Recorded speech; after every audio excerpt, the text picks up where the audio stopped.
ટૂંકમાં તમારી નજરે જેટલા વિસ્તારોમાં જે ખેતરો છે તેમાં કેવું નુકસાન છે અને હવે ખેડૂત કઈ રીતે ઉભો થશે? આમાં તો એવું છે, ગુજરાતના દરેક ગામડાની અંદર છેલ્લા 8 દિવસથી વરસાદ પડે જ છે.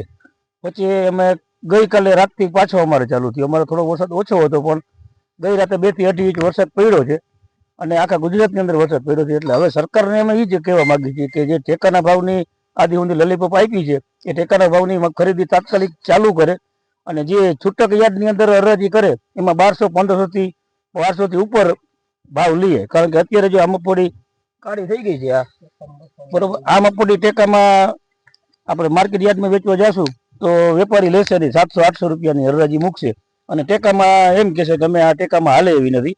એટલે સરકારને એવી નમ્ર વિનંતી અને અપીલ કે માર્કેટ યાર્ડની અંદર છૂટક હરાજીની અંદર 1200 થી 1300 રૂપિયાથી બીટ ચાલુ કરે હરાજીની અને આ ફરજિયાત બધી મગફળી ટેકામાં લઈ લઈએ અને તાત્કાલિક યુદ્ધના ધોરણે ટેકાનું કામગીરી ચાલુ કરી અને ટેકામાં લેવાનું કામ ચાલુ કરે.